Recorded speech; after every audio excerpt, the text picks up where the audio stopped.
Hello and welcome to the Our Foundations podcast. My name is Joshua. I am your host, and today's episode will focus on Mosaic Law. So for the update on where we are, this is Season 5. It's about a biblical argument for or against having a government or supporting a government, or whether government is good, as well as how should a Christian live under a government?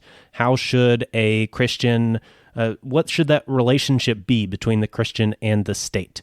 And that's mainly what I'm covering in Season 5, and that also extends from the state and government to a corrupt culture, corrupt society, these kinds of things, corrupt systems that we live in. So, with that, I've gone through some of the, most common places people will go on these subjects in the Old Testament, and now we are at Mosaic Law. So, I will focus on some specific aspects that I will pull out of Mosaic Law. I will not cover everything. I'm not going to cover all the 613 laws and all of the details and all that kind of stuff. I'm just going to pull out some things that I think are very relevant and that I think do shed light on things that we could apply today. So I will start by reciting Exodus chapter 20, verses 1 through 17. Then God said all these words, I am Adonai your God, who brought you out of the land of Egypt, out of the abode of slavery. You are to have no other gods before me. You are not to make for yourselves a carved image or any kind of representation of anything in heaven above, on earth beneath, or in the water below the shoreline. You are not to bow down to them or to serve them. For I, Adonai your God, am a jealous God, punishing the children for the sins of the parents to the third and fourth generation of those who hate me, but displaying grace to the 1,000th generation of those who love me and obey my commands. You are not to use lightly the name of Adonai your God, because Adonai will not leave unpunished someone who uses his name lightly. Remember the day, Sabbath, to set it apart for God. You have 6 days to labor and do all your work, but the 7th day is a Sabbath for Adonai your God. On it you are not to do any kind of work, not you, your son, or your daughter, not your male or female slave, not your livestock, and not the foreigner staying with you inside the gates to your property. For in 6 days Adonai made heaven and earth, the sea, and everything in them, but on the 7th day he rested. This is why Adonai blessed the day, Sabbath, and separated it for himself. Honor your father and mother, so that you may live long in the land which Adonai your God is giving you. Do not murder. Do not commit adultery. Do not steal. Do not give false evidence against your neighbor. Do not covet your neighbor's house. Do not covet your neighbor's wife, his male or female slave, his ox, his donkey, or anything that belongs to your neighbor.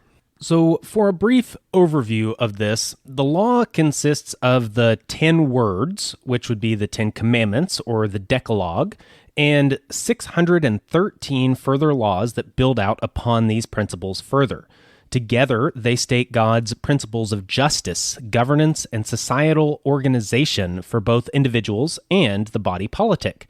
The most important part in regards to political theory is that there is no formal government established. That's a very big deal. There is no official ruler or bureaucracy. Laws are not enforced, and crime is not punished by a centralized authority. God's ideal, as should be expected, is very different than the ideals of the kingdom of man. The way God set up for a society to exist is mostly based on these 10 moral statements, these 10 words. And it's not necessarily 10 commandments, because when you go back into the Hebrew, the first word, the first command, the first thing that is said is, I am Adonai your God, who brought you out of the land of Egypt, out of the abode of slavery. That's number 1. Number 2 is, you have no other gods before me. And so the first word that is said, that is just a statement of who God is in recognition of that. And then the second is a command, you are not to do X, Y, Z.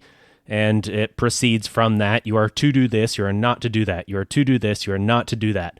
And it's laying out a moral framework for how one should live and how a society should be set up. Then on top of that, it goes into detail on how these apply in certain situations with certain examples, how it is to be actually carried out on a societal level, how this is to be applied as a governance system. All these kinds of things are laid out in the further 613 laws that go after these 10 words. So this is also very different from a modern governmental constitution or something of that sort. Those are typically not founded upon a statement of moral principle and acknowledgement of God. And that's just not where it is. And they come from human minds and human hands, human words. They don't come from God himself. And so there are some major differences there. And then when they get applied, like I said, the 10 words in this moral code is applied very differently. It's not applied in the form of a centralized government. No centralized government is created.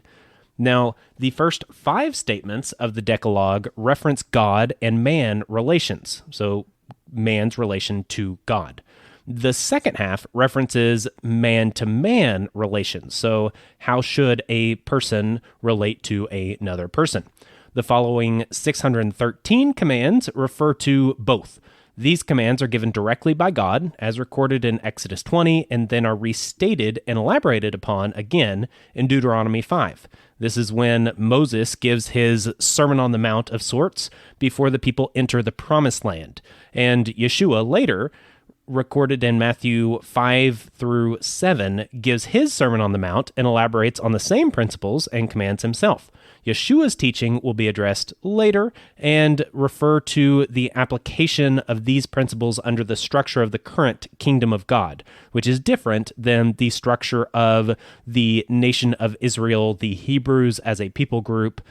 This Sermon on the Mount in Deuteronomy that Moses gives is in a different setting than the Sermon on the Mount that Yeshua gives, and these are very different things. I've talked before about the idea of the kingdom of God and how it has these different manifestations, and in the time period of Exodus and Deuteronomy, the kingdom of God has an actual physical representation that is structured and hierarchical and visible. It's a very physical thing and very material system that's set up. Whereas by Jesus's time, the kingdom of God is getting less material, more immaterial. It does have physical representation, but not in as structured of a way and not in the same format.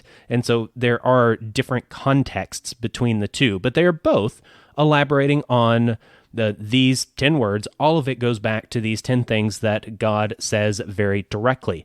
And all of these things are referenced much earlier than Mosaic Law. It's not like these are new things. Murder is covered back at the beginning of Genesis. The Sabbath was covered at creation. All of these things they're not new things. These are statements God does not change. These are statements that go in line with what God has always said and what is true. And what is true always comes from God. So this earlier record of the Mosaic Law given by God and taught by Moses, it refers to the physical kingdom of the people of God. This gives insight into how a physical nation would ideally be constructed, what is godly political theory, what is crime, and other very important subjects that we will get into. And again, we'll get into the aspects that Yeshua covers later. So for a little bit more on the structure of the law, many would further separate the law into 3 sections. That would be moral, civil, and ceremonial. The most applicable here is civil, followed by moral. Personally, I believe that there are aspects of ceremonial law that still have purpose and would be pleasing to God, but I do not see them as being required. I personally do not find civil law as a requirement either in the context of the world we live in today, but it is the best way to make comparisons between how God designs and structures a nation or a society versus how man has chosen to do so through the centuries. As I made clear at the beginning, everything is based on the moral law. And that is the number one thing. That is what God holds us accountable, and everything else is an elaboration upon that, which would be why I would say that ceremonial law is not necessarily a requirement, nor would civil law be, and especially given the different contexts, the different people groups, the different times in history, these types of things, and given the fact that all of these are just an elaboration of God's moral structure that he has stated that he has set up. That is the number one thing. But again, in the context of this episode, civil law probably makes the most sense because that would be the direct comparison. So we do have an example of God setting up how a people group should organize, and we can look at that, and that will shed a lot of light on what we're looking into. So in relation to man-to-man relations, Mosaic Law roughly defines crime as harm or misuse of another person or their property. It could be argued similarly for God to man relations, since God's property could be defined as all creation, and any action outside of his will for his creation would be misuse or harm of his property. In contradistinction to other law codes, Mosaic Law has no crime against the state. There actually is no state established. There is only God. The state is a corrupt stand-in for this role of God's that claims to own all creation within its borders and claims to have the right to punish any action against its will. Basically, it's taking upon that role of God. This is, however, a farce and corruption. Of course, it's a perversion. Crime between humans always has a victim and a criminal. There is no victimless crime. Period. It isn't a thing. In the following two examples that I'll get into, you can note that while one was supposed to take preemptive action, and that'll be building a fence or covering a hole, the lack of doing so does not lead to punishment or fines or prosecution. Instead, it is only when something occurs as a result of the foolish lack of precaution that crime has occurred. This only happens when there is a victim, whether human or a human's property. Also keep in mind that the guilt will be had in full. Neglecting to take precautions will cause you to be fully guilty of the death of a person or their property if such an act occurs, even if you are not guilty of crime beforehand for not taking the commanded precautions. So you don't have this gray area. You don't have this aspect of someone coming in and forcing you to do something just because of what might happen in the future. That's not how this works. That's not how, biblically, how crime is defined. So in Deuteronomy chapter 22, verse 8, it says, "When you build a new house, you must build a low wall around your roof. Otherwise, someone may fall from it, and you will be responsible for his death." And then in Exodus 21, verses 33 to 34, "If someone removes the cover from a cistern or digs one and fails to cover it, and an ox or donkey falls in, the owner of the cistern must make good the loss by compensating the animal's owner, but the dead animal will be his." So that's making clear this principle that people should do something. You should build this wall. You should cover a hole. You should take precautions, but doing this thing is not a legal matter that is enforced by the state. Again, there is no state, but not enforced by anybody. That's not when the crime has occurred. However, what it does say is that if someone falls from your roof and you did not have that wall, you will be responsible for their death. It is your fault. You are completely responsible. And the same is true with a hole that an animal falls into. If it's your fault, you are completely responsible and you must compensate that animal's owner 100% because it is completely your fault. It's not that you could claim some sort of lesser homicide because, oh, well, I didn't mean to do it, or I didn't do it at all. They just fell. It was an accident. You can't say that because you have been told what you should do, and it is a precautionary step that God says to do, and you didn't do it. So you are 100% responsible if something goes wrong. And that is, of course, when the crime occurs. The act of doing it, again, is not the crime itself. So that is very different than the way the state treats crime today. Now, Once a crime has been identified, the next step is consequences and punishments. The first point to make is that the law code is heavily focused on restorative justice, with retributive justice coming at times in the form of the restitution itself and at times in response to the offense that has been committed against God, more than the aspect of the offense against another human. When someone is wronged, the goal is to make them whole again or get as close as possible. Theft is an easy example to use. Usually, just having the victim get back the property that was stolen will not put them in a position just as good as they were in before. They have had to deal with the inconvenience of the theft, the lack of an ability to use the item for the time it was stolen, the time and effort of dealing with the court case, and so on and so on. It then makes sense that when a crime has occurred, the victim is to be paid back in full, plus extra to cover the other various extra consequences of the ordeal. Consider this example for the relationship between restitution and retribution. This comes from Deuteronomy 22, 28 through 29.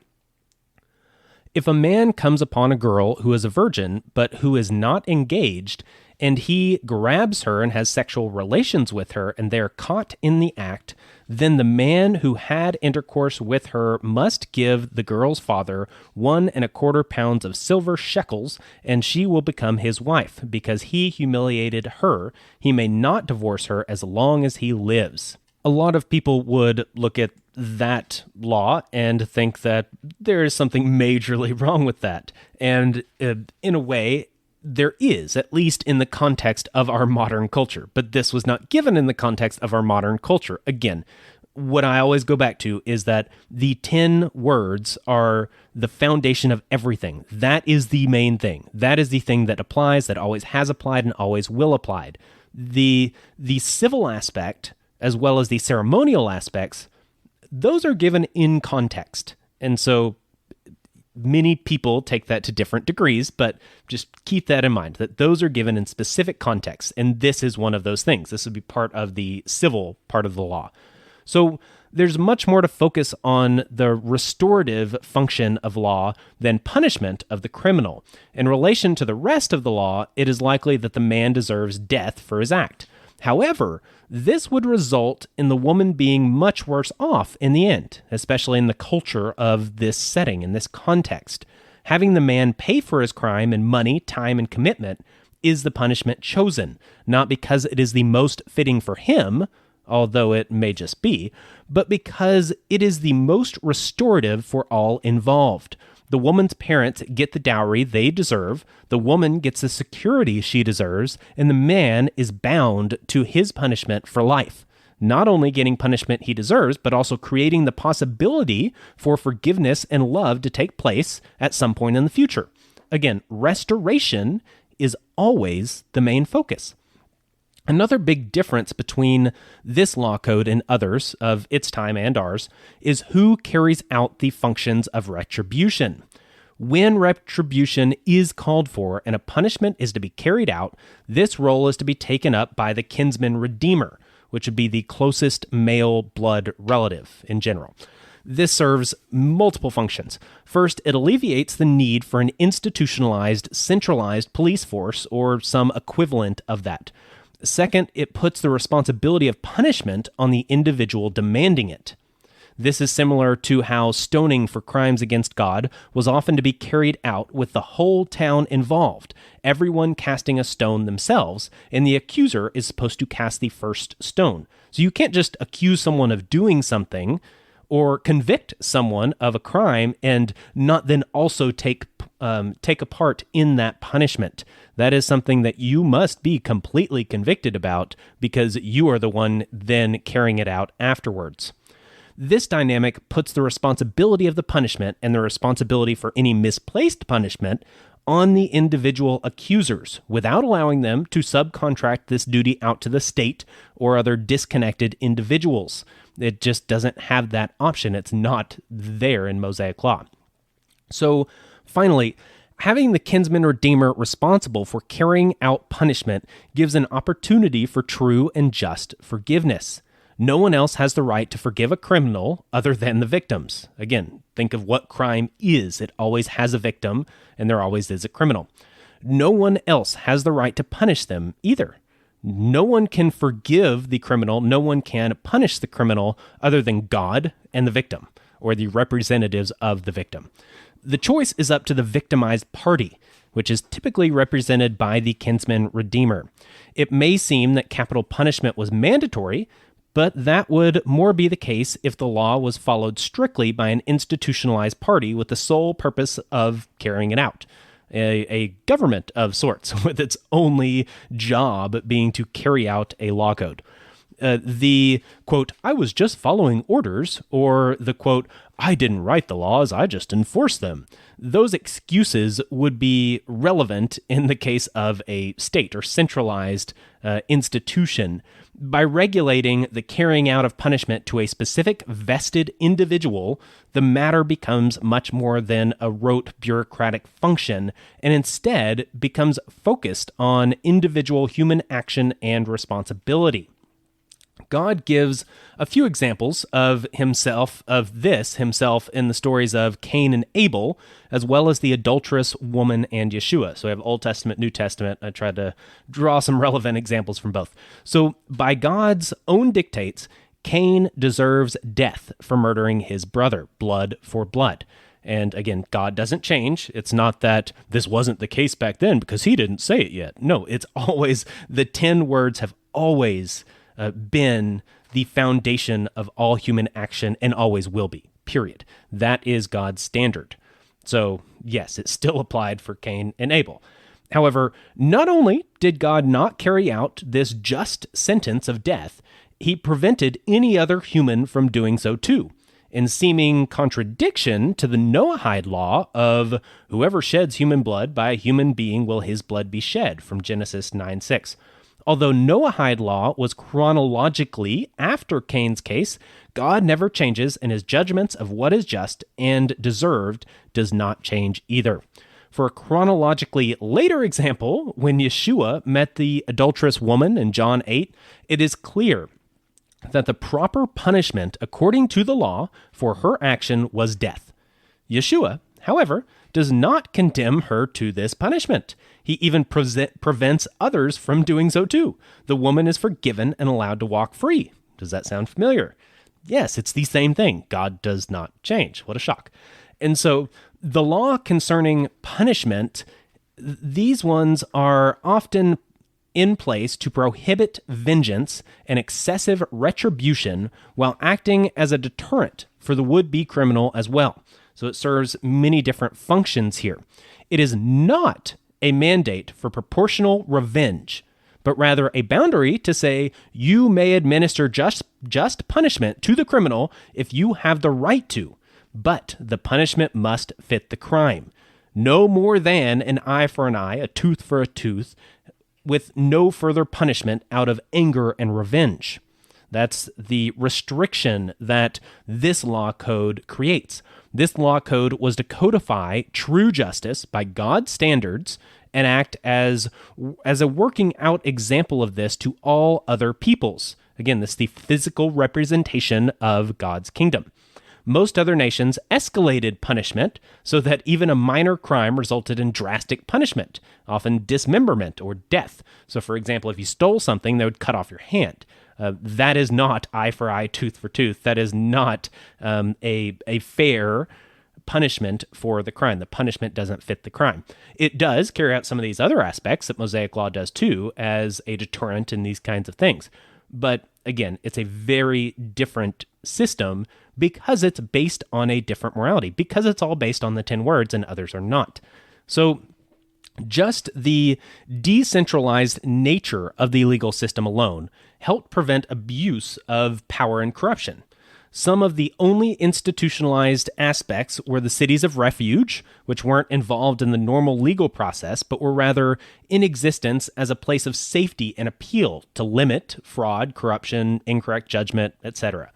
The decentralized local system was primary, and the institutionalized, more centralized system although still fairly independent, the cities of refuge, were the secondary check on the former. This model was true for the majority of society. Group decisions were made by local, respected elders. The militias were localized by tribe without a national military. Welfare was handled within the local area, and so on and so forth. It was local, it was decentralized, and it was something that was done voluntarily. Very different than today. So the law called for practices that would provide for the poor without forcing taxation or official programs. Field owners were to leave the extra leftovers in their fields for the poor to glean from. While this was stated in the law, there is no codification for prosecution if a landowner chooses not to obey. Again, we covered this before. Much of the enforcement was social. Farmers were expected to allow gleaning in their fields. Those able were expected to give to those who asked and were in need. Loans were to be given freely without charging interest. The kinsman redeemer was to buy their relative back out of slavery if they had found themselves in such an unfortunate situation. Generosity was commanded and expected, but without the use of force or coercion by any centralized entity. It was simply how any decent human being would and should act. It's as Yeshua pointed out later, Matthew chapter 6, 19 through 24. Do not store up for yourselves wealth here on earth where moths and rust destroy and burglars break in and steal. Instead, store up for yourselves wealth in heaven where neither moth nor rust destroys and burglars do not break in or steal. For where your wealth is, there your heart will be also. The eye is the lamp of the body. So if you have a good eye, that is, if you are generous, your whole body will be full of light. But if you have an evil eye, if you are stingy, your whole body will be full of darkness. If then the light in you is darkness, how great is that darkness? No one can be slave to two masters, for he will either hate the first and love the second, or scorn the second and be loyal to the first. You can't be a slave to both God and money. The other aspect of this system to highlight is that when one was in need, they were still expected to do the work needed to take care of themselves if possible.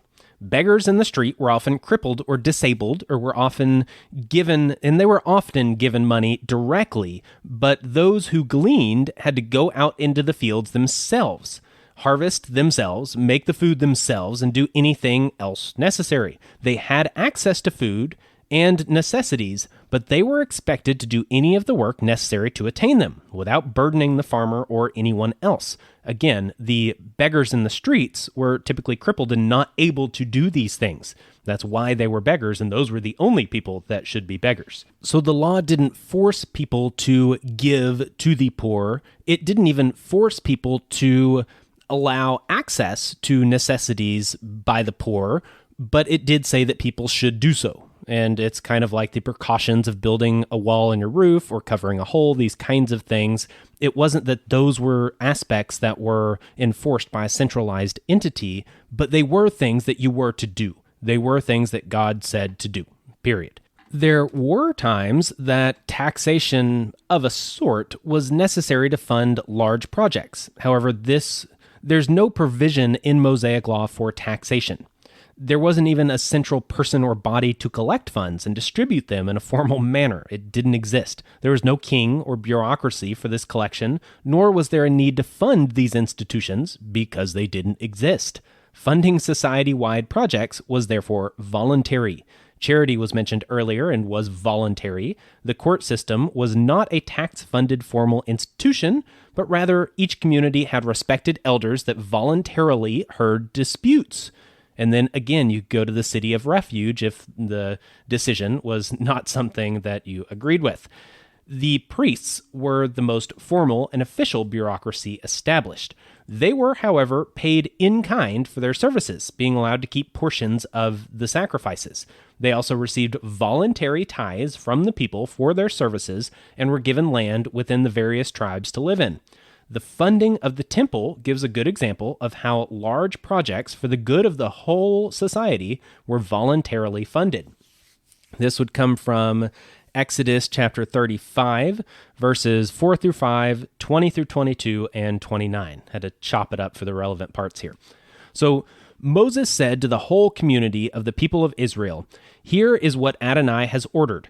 Take up a collection for Adonai from among yourselves. Anyone whose heart makes him willing is to bring the offering for Adonai. Then the whole community of the people of Israel withdrew from Moses' presence, and they came, everyone whose heart stirred him, and everyone whose spirit made him willing, and brought Adonai's offering for the work on the tent of meeting, for the service in it, and for the holy garments. Both men and women came, as many as had willing hearts. They brought nose rings, earrings, signet rings, belts, all kinds of gold jewelry, everyone bringing an offering of gold to Adonai.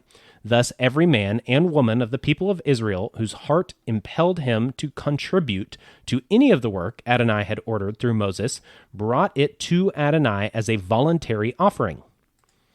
So, yeah, that lays it out pretty clearly. Although there's much more to be said, this will suffice for here and now. Mosaic Law gives us a clear representation of God's view of sin, justice, and community. It lays out an earthly example of God's ideal society.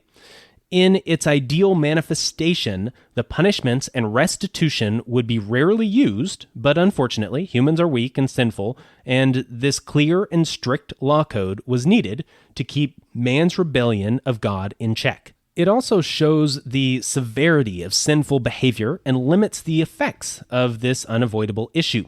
Keep in mind that this law code was given to a specific independent nation, one ruled directly by God and organized through the voluntary interactions of individuals.